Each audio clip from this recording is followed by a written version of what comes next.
Welcome to the LA Insider, the podcast that takes you inside the neighborhoods of Los Angeles through the voices of the people shaping them. I'm your host, Jason Anderson, a real estate agent in LA and your guide to the stories behind the city. Each week I sit down with local entrepreneurs, community leaders, and business owners to uncover what makes their corner of LA special, from hidden gems to big ideas and neighborhood-changing insights. We'll also explore the path to success that brought each of my guests to where they are today, their challenges, wins, and the lessons they've learned along the way. Whether you're exploring where to live, grow a business, or just want to understand the real LA, this show is for you. Let's dive in. Welcome back to the LA Insider. Today we're spotlighting another incredible person who's making a real impact in his industry. Let's dive into his story. Today our guest is Gavin Carr. He's the principal at Camp Gravy, a branding and creative agency based in Brentwood, California, or Brentwood, Los Angeles, California. He leads client strategy and creative direction, helping companies develop clear, memorable brand identities and cohesive marketing experiences. With a strong background in guiding organizations through branding, messaging, and storytelling, Gavin works closely with clients to transform complex ideas into compelling narratives across every touch point. So Gavin, welcome. Thanks for having me, Jason. Glad to be here. Good to see you. Good to see you too. So I'd like to start out talking about your journey. I mean, I know that you're doing a lot as an entrepreneur now, but how did you get there? So where did you start out? Where'd you go to school? Yeah, I went to NYU. So I'm born and raised in New Jersey, right outside Manhattan. So East Coaster, born and bred. And then after graduating from school, I started my career in the media agency world in Manhattan. And I was itching for something else, something different. I wanted to go to Europe, actually, at the time. But I was, I guess, maybe smart enough then to realize that I wasn't smart enough then. I wasn't making enough money. And so the next best and furthest place was Los Angeles. So staying within the United States, and moved out to LA, and was still working sort of the agency route. And I sort of got my big break when I joined Dollar Shave Club. So I joined Dollar Shave Club relatively early on, as one of the core marketing managers, and was able to really learn a lot and grow while contributing to the business and the growth of the business, and seeing some really great success there. And that was sort of the jumping off point of my career at that point. So what was the steps that you took between graduating from college? Like, did your major kind of mirror the pathway that you ended up taking? It actually did. Well, I guess my major was technically like organizational management, but my concentration was marketing. I didn't know what I wanted to do. I think I changed my major 3 times in 3 years. I think it was finance, and then English, and then marketing. And you're so young, and you don't know really what you want to do. But I was lucky enough to continue in finding a career and a path for me that did relate to what I concentrated on in school. Okay. And then where did you go from Dollar Shave Club? After Dollar Shave Club, I was contemplating 2 decisions. This was the point in my life when I could have went to Europe, and I was helping spearhead some of the marketing efforts to launch Dollar Shave Club in the UK. And they just opened up an office in Amsterdam. And, I had the opportunity to go out there, but it was sort of more of a lateral move, or move back to New York or New Jersey, New York area to work be one of the first marketers at a new startup. It was in the Telehealth, Teleorthodontistry space. It was exciting. It seemed like a great opportunity. And so I chose that route. And did you say Teleortho? Yeah. Yes. Yeah. So it was the name of the company is Candid Co. They were a Smile Direct Club competitor. So basically clear teeth aligners direct to consumer. Oh, got it. Got it. Yeah, I Yeah. remember I'll direct. And then how does the storytelling play a part in these projects that you're working on with these brands? Yeah, I mean, storytelling and narrative is everything when it comes to marketing. You know, my core, one of my core expertises is on the media side, and then mirroring that is messaging and creative. And if you can't resonate with your consumers, with your audience, with your target market, you're not going to have a business, and you're not going to be able to sell your product or your service. And so, being able to really hone in and craft that narrative and that storytelling and keep the user, the viewer, the consumer engaged, that's what's going to really grow the business at the end of the day. And for like Dollar Shave Club, what was the target audience? Is it millennials, Gen Z? Because I think you have to market differently based on each generation. Is that right? Yeah, that's pretty fair. A great product that I was involved in heavily there was something called customer segmentation. So we sort of we look at who our customers are and sort of build profiles around them. And, you have, different archetypes essentially. So call it like, the surfer bro and then like the shopping mom, right? Right. As a bad example. And so a lot of people would think that you should speak to and target different generations or age groups differently, but it's really more about sort of an interests and psychological factors as well. And age, of course, does play a role into that. And so, to answer your question, the core target audience was sort of the middle America, male, call it 30, 35 plus. That was sort of like the core audience, but obviously there's different messaging tactics for other type of audiences outside of that as well.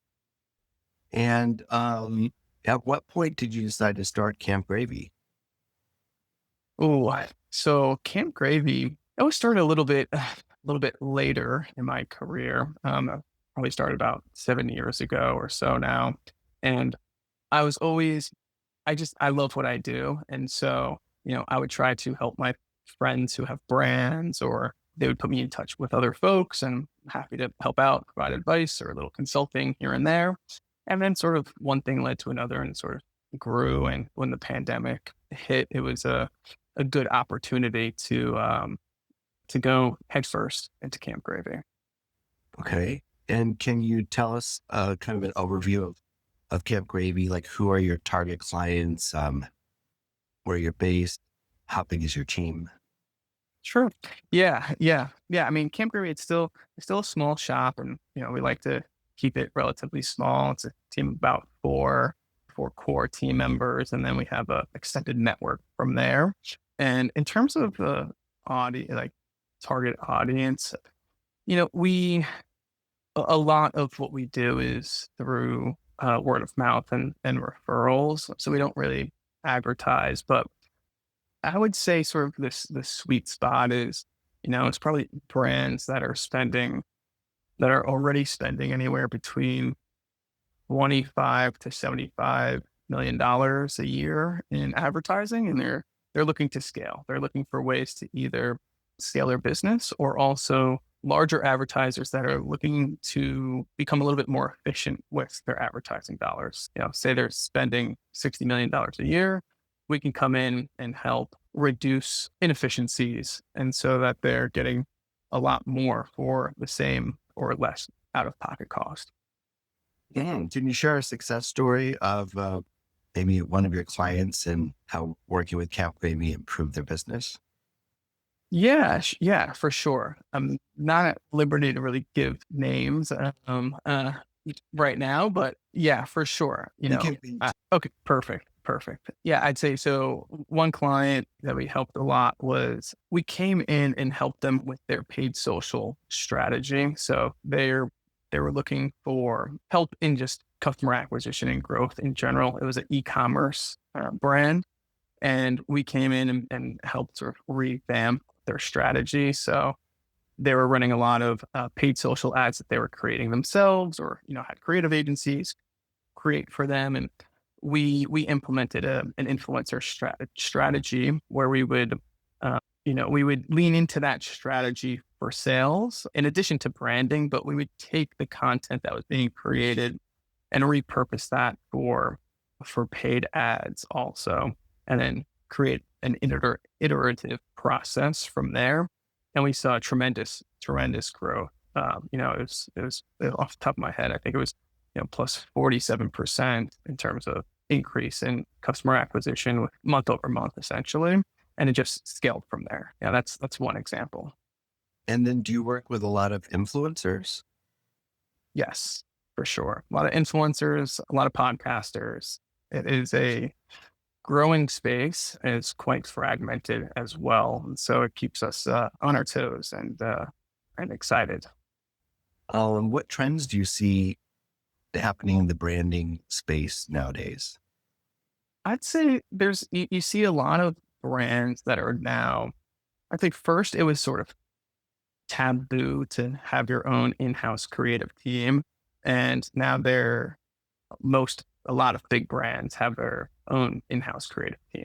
I think that is important to be able to have the voice of the brand accurately portrayed through advertising. But now I think we're at a point where we're seeing that sort of grow in a different direction creatively, where brands are now creating content in-house for true entertainment consumption purposes.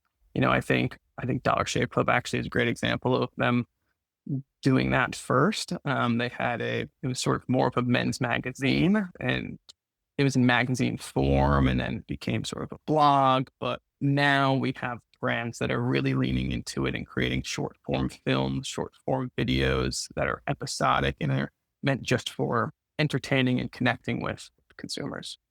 And what types of industries are there that work best with you? I think it works for any industry. Yeah. That's the thing, I think, yeah, I mean, because like we're all human at the end of the day. I like to be entertained. I'm sure you like to be entertained. And when a brand does something that's human and fun and quirky, you remember that. You're like, okay, they're on my radar now. Or, your perception of them changes a little bit. Okay. And how can people connect with Camp Gravy to hire you? Yeah, they can reach out to me directly through my email, Gavin Carr at campgravy.com. And that's the best way. Give us a shout if you're interested. They would usually book a review call with you to kind of establish where the benefits are. Yeah, we would hop on a intro call and keep it pretty casual and hear out, what are they struggling with? What are they looking for? Would work through how we can help them operationally or through a consulting standpoint. And sometimes it's not a fit, and we refer them to someone else who we think might be a better fit. Okay, very good. Well, we're going to put all of your contact information at the bottom of the screen. So anybody who's watching can link with you also besides the website. Are you on LinkedIn as well? Yeah, absolutely. I'm on LinkedIn. The website's campgravy.com. There's a contact form there as well. And email is straight to the inbox. Okay, good deal. Well, Gavin, thanks for sharing with me about your business. I also wanted to ask you, as all of our listeners know, we like to talk to local Angelinos about their business and as well about their neighborhood. So what part of LA are you in? I am in Brentwood most recently. Well, been in Brentwood for a little while now, but most recently just moved into a new house here. Oh, it's an older house, but new to us. Yeah. And we have to be specific. That's Brentwood, Los Angeles, not Brentwood, California. Correct. Yes. Brentwood, the neighborhood in Los Angeles. Yes, exactly. You get those confused. Yeah. Map. My maps likes to get that confused a lot too. So Brentwood is a part of West LA. It's, I think, borders Santa Monica. Correct. On one side and maybe West LA on the other side. It's not too far from Getty Center, Exactly. UCLA area. So brought you to that neighborhood? I love the neighborhood. Just in general, when I first moved to LA over, over a decade ago, I was I was in Santa Monica. I was in West LA, and then as sort of time went on, I gravitated towards Brentwood. I think it's for me and my wife, it was sort of perfect, perfect neighborhood, perfect area for us where there's enough nightlife activity, restaurants and shops, but also it's not in a downtown-esque type of setting. So, the accessibility is there, but also it's very neighborhood-like and a lot of greenery at the same time. So it's almost like a suburb in the city. So it's nice. And how long does it take you to get to the beach? Oh, good question. Probably about 15 minutes. I'd Yeah, say. Maybe that might be a little aggressive. Maybe 20 minutes to the yeah, water like for sure.